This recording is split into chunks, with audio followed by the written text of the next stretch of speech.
மக்களே, நாம எந்த அளவுக்கு கேவலமான போதைப் பொருள் யூஸ் பண்ற நிறைய லாவண்ய கோபால்ஸ் பிள்ளைங்க இருக்கக்கூடிய இந்த சொசைட்டில வாழ்ந்துகிட்டு இருக்கோம் அப்படின்னு நினைக்கும் போது ரொம்ப ரொம்ப கேவலமா இருக்கு.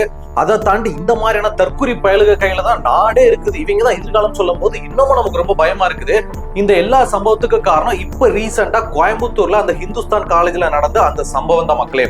ஒரு பக்கம் என்ன சொல்றாங்கன்னா, இதுல பாதிக்கப்பட்ட உயிரை விட்ட அந்த பையன் ரொம்ப இன்னசென்ட், அவனுக்கு எதுவுமே தெரியாது, காட்டி கொடுத்த பாவத்துக்கு உயிரை விட்டான்றாங்க. இன்னொரு பக்கம் என்ன சொல்றாங்கன்னா, அந்த பையன் ஒண்ணும் நல்லவன் கிடையாது, அவனும் ஒரு பிள்ளைங்க தான், அவனும் எல்லாத்தையும் வலிக்கிற எல்லாத்தையும் பண்ணுவான், கூட இருக்கிற சேக்காளிய சரியில்லை கூட்டாளிய சரியில்லை, அதுக்கு இவங்க என்ன பண்ணுவாங்க அப்படி சொல்றாங்க. இன்னொரு பக்கம் அந்த காலேஜ் மேனேஜ்மெண்ட் என்ன சொல்றாங்கன்னா, எங்களுக்கும் அதுக்கும் எந்த சம்பந்தமும் இல்லை, அது மட்டும் இல்லாம தனி மனிதம் ஒழுக்கம் இல்லை, அந்த பையனை ஒரு புள்ளிங்க பையன் சொல்லிட்டு பையன் மேல பழிய தூக்கி போட்டு நிர்வாகம் நாங்க ரொம்ப யோக்கியம் அப்படின்ற மாதிரி அவங்க பேசிட்டு இருக்காங்க. இதுல எது உண்மை எது போய் எவன் எப்படி பல்ட் அடிக்கிறான் அப்படின்ற எல்லாத்தையும் நான் உங்களுக்கு சொல்றேன். ஒட்டுமொத்த தமிழக மக்களையுமே கவலைக்கு உள்ளாக்கின விஷயம் நீங்க போட்டோல பாக்குற இந்த பையனோட கொலை சம்பவம் தான். இந்த பையன் பேர் அமுதன். சோ இவர் கள்ளக்குறிச்சி மாவட்டத்தை சேர்ந்தவர். இவர் கோயம்புத்தூர்ல இருக்கக்கூடிய ஒத்தக்கால் மண்டபத்தில் அமைஞ்சிருக்கக்கூடிய மிகப்பெரிய காலேஜ் அப்படின்னு சொல்லப்படக்கூடிய ஹிந்துஸ்தான் பொறியியல் காலேஜ்ல ஒரு தேர்ட் இயர் படிச்சுட்டு வந்திருக்கா. அப்படி இவரை தான் கிட்டத்தட்ட 20 பசங்க சேர்ந்து அட்டி அதாவது கல்லு கட்டை எல்லாத்தையும் போட்டு அட்டி அடிச்சு கொடூரமான முறையில கொலை பண்ணியிருக்கிறாங்க. இதுக்கு பின்னாடி என்ன காரணம் பொதுவா சொல்லப்படுது அப்படின்னா, இந்த மாணவனுக்கு ஏற்கனவே போதைப் பொருள் பழக்கம் இருக்குது, செல்போன் திருடி இருக்காரு, பசங்க கூட சண்டை, ரூட்டு தலை பிரச்சனை, சமையல்காரர் அடிச்சிருக்காரு சொல்லிட்டு ஏகப்பட்ட விஷயங்கள் சொல்லிக்கிட்டு இருக்காங்க. ஆக்சுவல் உண்மை என்ன அப்படின்றது இதுவரைக்கும் யாருமே சொல்லப்படலை. ஏன்னா ஒவ்வொருத்தவங்க ஒவ்வொரு மாதிரி ரூட் விட்டு இருக்காங்க. சோ உயிரை விட்ட இந்த அமுதனை பத்தி அந்த காலேஜ் நிர்வாகம் முத ஒரு ஸ்டேட்மெண்ட் என்ன வெளியிடுறாங்க அப்படின்னா, சோ இந்த அமுதன் பாத்தீங்கன்னா இவர் அவ்வளவு ஒழுக்கமான ஸ்டூடெண்ட்ஸ் எல்லாம் கிடையாது, எல்லார்கிட்டையும் வம்பு வளர்க்குற ஸ்டூடெண்ட்ஸா. இவர் காலேஜுக்குள்ள தங்கி படிக்கும் போது, ஹாஸ்டல்ல தங்கி படிக்கும் போது ஹாஸ்டல் சமையல்காரர்கிட்ட இவர் சண்டை போட்டிருக்காரு, சமையல்காரரே அடிச்சிருக்காரு. அதுக்கப்புறம் தான் நாங்க இவரை நீ இதுக்கு மேல ஹாஸ்டல் இருக்க வேண்டாம் தம்பி, நீ வெளியே ரூம் எடுத்து தங்கி நீ படி அப்படின்னு சொல்லிட்டோம். சோ இந்த அமுதன் வெளியே போயிட்டு ரூம் எடுத்து தங்கி பசங்களோட ஷேரிங் ரூம்ல இருந்து காலேஜுக்கு வந்துட்டு படிச்சுட்டு இருந்திருக்கா. அப்படியே இவருடைய சீனியர் பசங்களோட ரூம்க்கு போயிட்டு அங்க இருந்து செல்போன் எடுக்க முயற்சி பண்ணிருக்காரு.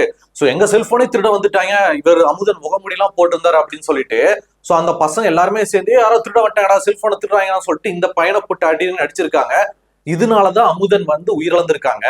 மத்தபடி எங்களோட காலேஜுக்குள்ள எந்த ஒரு போதைப் பொருளும் கிடையாது, நாங்க ரொம்ப ஸ்ட்ரிக்டா நொட்டிக்கிட்டு இருக்கோம், அப்படிலாம் நாங்க எங்க காலேஜ் எல்லாம் நல்லா தான் வச்சிருக்கோம் அப்படின்னு சொல்லிட்டு கல்லூரி தரப்புல இருந்து ஒரு ரிப்போர்ட்டையும் கொடுத்திருக்காங்க. ஆனா இந்த அமுதனோட பெத்தவங்க என்ன சொல்றாங்க அப்படின்னா, இல்ல கல்லூரி நிர்வாகம் மறைக்கிறாங்க, பெத்தவங்களுக்கு தெரியாத என் பையன் எப்படிப்பட்ட கேரக்டர்னு, என் பையனுக்கு போதைப் பொருள் பழக்கம் கிடையாது, அது மட்டும் இல்லாம செல்போனை திருடுற அளவுக்கு அவ்வளவு சீப்பா அவனை நாங்க வளர்க்கல, சமையல்காரனை இவனா வீம்புக்குன்னு போய் அடிக்கல, இது எல்லாமே சோடிச்ச கேஸ், இதனாலதான் என் பையனை ரவுண்டு கட்டி இது பண்ணிருக்கிறாங்க. ஆக்சுவலா என்ன நடந்திருக்கு அப்படின்னா, அந்த கல்லூரியோட ஹாஸ்டலுக்குள்ள நிறைய பேர் போதைப் பொருள் பயன்படுத்துறாங்க, அதை என் பையன் பார்த்துட்டா அதை மேனேஜ்மெண்ட் கிட்ட சொல்லி போட்டு கொடுத்ததால இந்த மாதிரி எங்களையே நீ சொல்றியாடா அப்படின்னு சொல்லிட்டு போதைப் பொருள் பயன்படுத்தினவங்க அடிச்சிருக்கிறாங்க, இதுதான் உண்மைங்க அப்படின்னு சொல்லிட்டு பாவங்க அந்த பையனோட உடம்ப பார்த்து பெத்தவங்க அவ்வளவு கதறாங்க. அந்த கொடுமையான காட்சி நீங்களே பாருங்க. 10 மணிக்கு பேசுறான் சார், இன்னைக்கு என் பிள்ளை எல்லாத்தையும் எப்படி அடிச்சிருக்காங்க பாருங்க சார். இப்ப நான் சொல்ல போறதா முக்கியமான ஒரு பாயிண்ட். இது அந்த அமுதனோட பெத்தவங்க சைட்ல இருந்து சொன்னது. சோ அவங்க என்ன சொல்றாங்கன்னா, முத என் பையன் அவனோட ஃப்ரெண்ட்ஸோட ஹாஸ்டல் ரூம்ல தங்கி படிச்சுட்டு இருக்கும் போது ஹெட்போனை போட்டு பாட்டு கேட்டுக்கிட்டு இருக்கான், அப்படி பால்கனி பக்கத்துல நின்றுக்கிட்டு.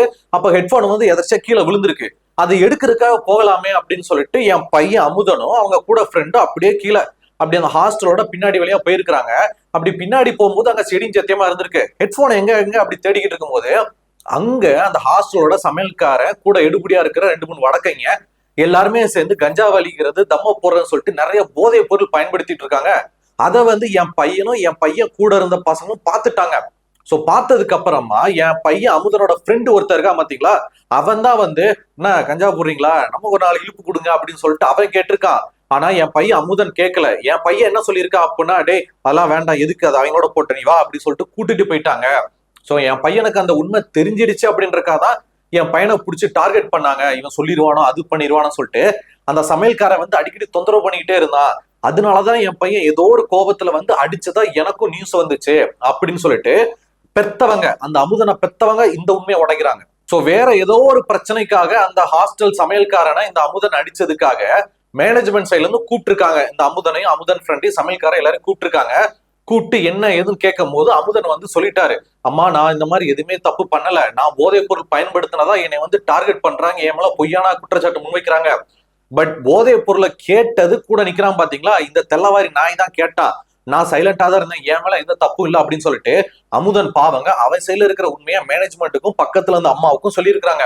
ஆனா மேனேஜ்மெண்ட் என்ன சொல்றாங்க அப்படின்னா, சரி நீ அவ்வளவு நல்லவன்னு சொல்றல, அப்ப யாரெல்லாம் போதைப் பொருள் பயன்படுத்தினாங்க என்கிட்ட சொல்லு அப்படின்னு கேட்டதுக்கு அமுதனோட அம்மா பக்கத்துல இருந்து என்ன சொல்றாங்கன்னா, சொல்லாத, அது எதுக்கு நீ சொல்லணும் மேம், என் பையன் எதுக்கு மேம் சொல்லணும், உங்களுக்கு தான் நாங்க மேலோட்டமா சொல்லியிருக்கோம்ல, நீங்க யாருக்கு போய் கண்டுபிடிச்சுக்கோங்க, பையனை ஏன் இது பண்றீங்க அப்படின்னு கேட்டதுக்கு, நீங்க யாரெல்லாம் போதைப் பொருள் பயன்படுத்துறாங்க அப்படின்னு சொல்லிட்டு உங்க பையன் சொல்லலைன்னா உங்க பையன் எக்ஸாம் எழுத விட மாட்டோம், உங்க பையனை வந்து வேற காலேஜ் கூட்டு போக சொல்லிடும், உங்க பையன் படிக்கவே முடியாது அப்படின்ற மாதிரி மேனேஜ்மெண்ட் சைட்ல இருந்து கேவலமா மிரட்டிருக்காங்க. அதுக்கப்புறமா தான் நம்ம படிப்பு முக்கியமே, வாழ்க்கை முக்கியமே, சோ நம்ம கண்ணால பார்த்தா அந்த கருமத்தை எவெல்லாம் யூஸ் பண்ணா சொல்லிதான் ஆகணும் அப்படின்றதுக்காக மேனேஜ்மெண்ட் கிட்ட இந்த அமுதன் வந்து எல்லாத்தையும் சொல்லிட்டாரு. மேம் இந்த கிளாஸ் படிக்கிற இவன் மேம், காலேஜ் ஹாஸ்டல்ல இவர் மேம், இந்த ரூம்ல இருக்கிற இந்த ரூம்ல இருக்க இந்த தம்பின்னு சொல்லிட்டு ஒரு 20க்கும் மேற்பட்டவங்க எல்லாம் இந்த போதைப் பொருள் பயன்படுத்துறாங்க அப்படின்னு சொல்லிட்டு மேனேஜ்மெண்ட் கிட்ட அமுதன் வந்து சொல்லியிருக்காரு.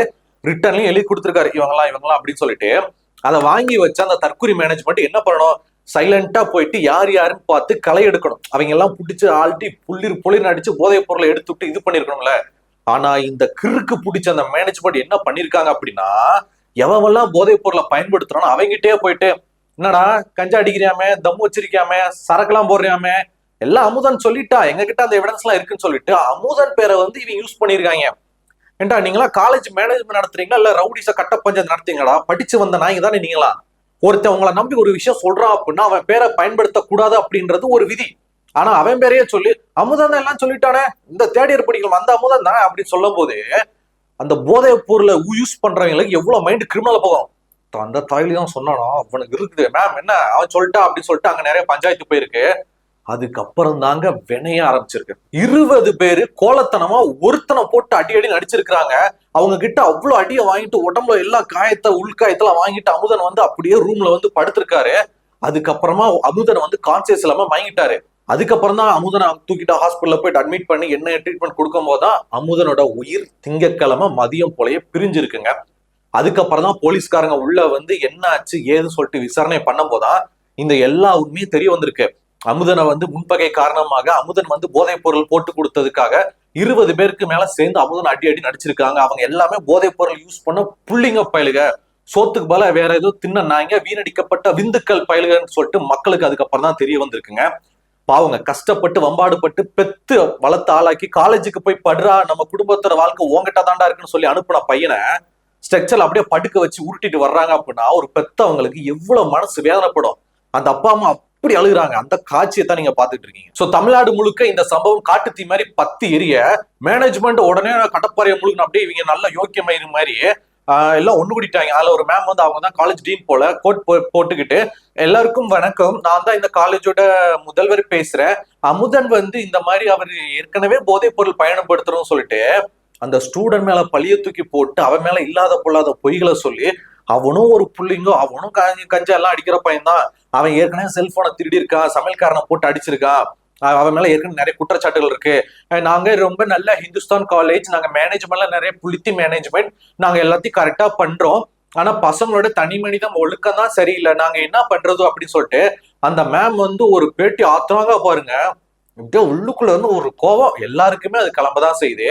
ஏன்னா கொஞ்சம் யோசிச்சு பாருங்களேன், ஹிந்துஸ்தான் ஒன்னும் ஒரு துக்கடா காலேஜ் இல்ல, பசங்களை வந்து அடக்க தெரியாத காலேஜ் இல்ல, எவ்வளவு ஃபீஸ் வாங்குறாங்க தெரியுமா? அப்பேற்பட்ட காலேஜ்ல ஒரு ஹாஸ்டல்ல பயலு என்ன பண்றாங்க, என்னென்ன மாதிரி செயல்பாடுகள் இருக்குன்னு சொல்லிட்டு கண்டிக்க தவறுனது மேனேஜ்மெண்டோட தவறு.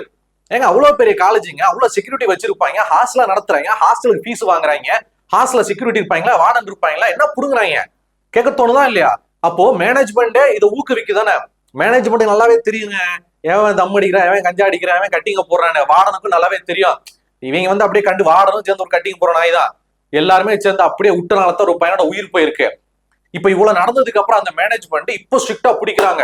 ஹாஸ்டலுக்கு போங்க, ரைடு போங்க, இந்த மாஸ்டர் படத்துல ரைடு போவாங்க பாத்தீங்களா, உள்ள போயிட்டு எல்லாத்தையும் எடுப்பாங்க பாத்தீங்களா, அந்த மாதிரி இப்ப காலேஜுக்குள்ள போயிட்டு ஹாஸ்டலுக்குள்ள போயிட்டு எவன் பேக்ல என்னென்ன இருக்கு, எவன் குவார்டர் வச்சிருக்க, கஞ்சா வச்சிருக்க, எல்லாத்தையும் எடு அள்ளி ஹிந்துஸ்தான் காலேஜ் வேற லெவலில் மாத்த சொல்லிட்டு இப்ப புட்டிங்க அறுத்து தள்ளிக்கிட்டு இருக்காங்க. ஏண்டா ஹிந்துஸ்தான் காலேஜை பத்தி நான் கேட்கிறேன், லட்ச லட்சமா ஃபீஸ் வாங்குறீங்களே, நல்லா கோடி கோடியா வச்சிருக்கீங்களே, ஒரு காலேஜ் ஹாஸ்டலை மேனேஜ் பண்றதுக்கு வக்கு இல்ல உங்களுக்கு என்னடா காலேஜ் அப்படின்னு சொல்லிட்டு மக்கள் கேட்கிறாங்க. இது ஹிந்துஸ்தான் காலேஜ்ல மட்டும் நடக்கிறதுலங்க, தமிழ்நாட்டுல ஏகப்பட்ட காலேஜ்ல இந்த கேவலமான சம்பவங்கள் நடந்துட்டு தான் இருக்குது. இவ்வளவு ஏன் நம்ம சென்னை காட்டாங்குளத்தூர்ல எஸ்ஆர்எம் காலேஜ், எஸ்ஆர்எம் வந்து அப்படி இப்படி ஆகோன்னு சொல்லுவாங்க. ஆனா எல்லாம் தண்ணி அடிக்கிறது, கஞ்சா அடிக்கிறது, எல்லாம் பவுடர் யூஸ் பண்றது, சிரஞ்சை யூஸ் பண்ற அந்த மாதிரி பயல தான் ஊருப்பட்ட பயல இருக்காங்க. அதுவும் வடக்குல இருந்து வந்து ரொம்ப அட்டகாசம் பண்ணிட்டு இருக்காங்க.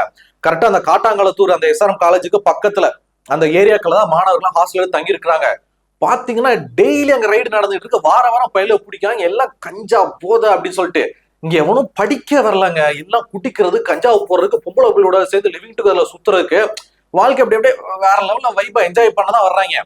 இந்த நாய் எப்படி படிச்சு முன்னேற போகுது, இவங்க கையில எப்படி நாட்டை கொடுக்கு, அதான் பயமா இருக்குது. சோ இந்த செய்தி மூலமா நான் என்ன சொல்றேன் அப்படின்னா, லட்ச லட்சமா ஃபீஸ் வாங்கி கோடி கோடியா வருமானத்தை சேர்க்கிற ஹிந்துஸ்தான் காலேஜ் ஒரு ஹாஸ்டலுக்குள்ள போயிட்டு பயல்கள் எப்படி இருக்காங்கன்றத பாக்குறதுக்கு வக்கு இல்லாம நீங்க கோட்டை போட்டுக்கிட்டு ஒரு பிரஸ் மீட் கொடுக்குறீங்க அப்படின்னா, அப்ப நீங்க எதையோ மறைக்கிறீங்க தானே அர்த்தம் அப்படின்றது நமக்கு ஒரு விஷயம் தெரிய வந்திருக்கு. சோ பாதிக்கப்பட்ட அந்த மாணவர் இப்போ உயிரோட இல்ல, அந்த அப்பா அம்மா என்ன பண்ண போறாங்கன்னு தெரியல. அட்லீஸ்ட் இனி வரும் காலங்களையாச்சும் இந்த மாதிரியான கன்றாவி அளவு நடக்காம பாத்துக்கோங்கடா காலேஜ்ல இருக்கிற மேனேஜ்மெண்ட்களா அப்படின்னு சொல்லிட்டு நமக்கு நாக்க புடுங்குற மாதிரி கேட்க தோணுது. சோ இவ்வளவு பிரச்சனைகள் அந்த கோயம்புத்தூர் அந்த காலேஜை சுத்தி போய்கிட்டு இருக்க, இந்த பக்கம் டிஎம்கேல இருந்து உதயநிதி ஸ்டாலின் அவர்கள் ஒண்ணு தூக்கிட்டு வர்றாங்க. சட்டசபையில மீட்டிங் நடக்கும்போது மாண்புமிகு பேரவைத் தலைவரே, இந்த மாதிரி கோயம்புத்தூர்ல காலேஜ் பையனை வந்து அடிச்சே இது பண்ணிருக்காங்க, அதுக்கு வந்து தமிழ்நாடு அரசு பொறுப்பேற்க வேண்டும், தமிழ்நாடு அரசு சீக்கிரம் இதை பத்தி சொல்ல வேணும்னு சொல்லிட்டு இவர் ஏதோ பெரிய நல்லவர் மாதிரி சொல்லிக்கிட்டு இருக்காங்க. ஏண்டா உங்களோட டிஎம்கே ஆட்சியில தானடா இந்த கஞ்சா புழக்கம்லாம் அதிகமா விட்டீங்க. 70 வருஷம் நீங்க ஆட்சியில இருக்கிறதா சொல்றீங்களே, ஏகப்பட்ட தடவை சிஎம் ஆயிருக்கீங்க, கருணாநிதி ஆயிருக்காங்க, ஸ்டாலின் ஆயிருக்காங்க. இவ்வளோ பாரம்பரியமான டிஎம்கே வச்சுக்கிட்டு இந்த கஞ்சா புழக்கம், போதை பழக்கத்தை அதிகப்படுத்தினதே, ரிலீஸ் பண்ணதே உங்க டிஎம்கே ஆட்சி தான். ஏன்னா இந்த கஞ்சா வந்து அப்படி அழகா ஸ்டாப் பண்ணிட முடியாது. அப்படி ஸ்டாப் பண்ணா எவ்வளவு கோடி லாஸ் தெரியுமா? ஒரு சில வட்டம், மாவட்டம், எம்எல்ஏ, மினிஸ்டர் வரைக்கும் இதுல லிங்க் போகுது. இது ஒரு பெரிய சிண்டிகேட்டு. ஜெயிலர் படத்துல சொல்லுவாங்களா, ஜெயிலர் இது ஒரு பெரிய நெட்வொர்க், இதை ஸ்டாப் பண்ணிட்டா யார் யார் எங்கெல்லாம் வருவாங்கன்னு தெரியாதுன்ற மாதிரி. சோ எல்லாம் கஞ்சாவை வந்து பல கோடி கணக்குல வாங்கி தமிழ்நாடு முழுக்க டிஸ்ட்ரிபியூட் பண்ணி இதுல லாபம் பாக்குற டிஎம்கே சார்ந்த ஆட்கள் நிறைய பேர் இருக்காங்க. இவங்களே விற்பாங்களாம், விற்று எல்லாத்தையும் பாதிப்பை ஏற்படுத்தி இவங்களே வந்து தமிழ்நாடு கஞ்சா பழக்கம் அதிகமாயிருச்சு, மாணவர்கள் கெட்டு போயிட்டாங்க, எல்லாத்தையும் சரி பண்ணணும் அப்படின்னு சொல்லிட்டு தமிழ்நாடு அரசு பொறுப்பேற்கணும்னு சொல்லிட்டு உதயநிதி ஸ்டாலின் அவர்கள் பேசுறது எந்த அளவுக்கு கேவலமா வேடிக்கைத்தனமா இருக்குன்றத நீங்களே புரிஞ்சுக்கோங்க. ஏன் போன வருஷம் ஆட்சியில இவங்க தானே இருந்தாங்க, 5 வருஷமா அப்பயும் கஞ்சா பழக்கம் அதிகமெல்லாம் போச்சு. அப்ப வந்து இவங்க என்ன தாட்சி பொறுப்பேத்துனாங்க? இந்த சும்மா எதிர்கட்சியா இருக்கணுமேன்றதுக்காக என்ன சொல்லிக்கிட்டு இருக்க கூடாது. ஒண்ணு நாட்டோட முன்னேற்றத்துல அக்கறை எடுத்துக்கணும், இல்லையா பேசாம வீட்டுல உட்காரணும். நாங்க எதிர்கட்சி டிஎம்கே, அதனால என்னத்தையும் நோண்டிக்கிட்டே இருப்போம் அப்படின்றது ஒரு கேவலமான புத்திங்க. சோ நம்ம சென்னையில பாத்தீங்கன்னா எப்படி பச்சைபாஸ் காலேஜ், லயலா காலேஜ், அப்புறம் வந்து இன்னும் ஒரு சில காலேஜ் அவங்களுக்குள்ள ஒரு சண்டை வரும். ஏய் நீ லோக்கல் காலேஜ்டா, நாங்க பெரிய காலேஜ்டா, கெத்துற அப்படின்னு சொல்லிட்டு பஞ்சாயத்து போதுல. அதே மாதிரிதான் கோயம்புத்தூர்லயும் இந்த ஹிந்துஸ்தான் காலேஜ் அவங்களுக்குள்ள பஞ்சாயத்து எல்லாம் போய்கிட்டு தான் இருக்குது. ஏய் எங்க காலேஜ் ஆண்டா கெத்து, நேரு காலேஜ் ஆண்டா கெத்து, நாங்க ஹிந்துஸ்தான்ரா, நாங்க தான்டா பெரிய புளுத்திங்க, அந்த மாதிரி பண்ணிட்டு இருக்கானுங்க. சோ படிக்க போற பசங்க எங்கிறதும் நல்லா படிப்பானுங்க. ஆனா வீம்புக்குன்னே சண்டே வலிக்க, கஞ்சா வலிக்க, கேடுகட்டத்தனமா போய் கெட்டு போறக்குன்னு போறவங்க அவங்களால ஒண்ணுமே பண்ண முடியாதுங்க. சோ நல்லா படிக்கிறவங்க அவங்க உருப்படமாக்கிறாங்க, கடைசியில ஒரு பையனோட உயிர் தான் போச்சு. எனக்கு என்ன சொல்லன்னு தெரியல. சோ தயவு செய்து இந்த செய்தியை பாக்குற போதைப் பொருள் பயன்படுத்த ஒரு சில பிள்ளைங்க கையெத்து கும்பிட்டு கேட்கிறேன், உங்க கூட பிறந்த அண்ணனா, இப்போ உங்களுக்கு தௌலத்தா தெரியும்டா, கெத்தா தெரியும், வலின்னு வலிச்சுக்கிட்டு பொம்பளை பிள்ளைய கலாய்ச்சிட்டு பைக்ல ஓட்டிக்கிட்டு எல்லாம் தெரியும். காலம் வேற மாதிரி மாறிக்கிட்டு இருக்கு தம்பி. உனக்கு ஒரு டேலண்ட் இல்ல, நல்லா படிக்கல, ஒரு ஒழுக்கத்தோட வரலன்னு வச்சுக்கோங்க, உன்னை வந்து டம்ப் பண்ணி அடிச்சு தூக்கிட்டு போயிட்டே இருப்பாங்க. நீ வேலைக்கு வந்து சிங்கி அடிக்க வேண்டியதான். சோ மாறுங்க. இந்த செய்தியை பாக்குற குறிப்பா பெற்றோர்கள், உங்க பையன் இந்த மாதிரி இருக்கானா அட்டியை போட்டு அவனை திருந்துங்க, அவனை திருத்த வைங்க, இல்லாட்டி நீங்க தான் ரொம்ப கஷ்டப்படுவீங்க. சோ இந்த செய்தியை பாக்குற பெற்றோர்கள் உங்களுடைய கருத்து, மாணவர்கள் உங்களுடைய கருத்துக்கள் என்ன? கோயம்புத்தூர்ல இருந்து யாரா பாத்துக்கிட்டு இருக்கீங்க, இந்த சம்பவத்தை பத்தி நீங்க எல்லாம் என்ன சொல்ல நினைக்கிறீங்க அப்படின்றத பாலாவகன் கூட சேர்ந்து கீழே கமெண்ட்ல தெரியப்படுத்துங்க.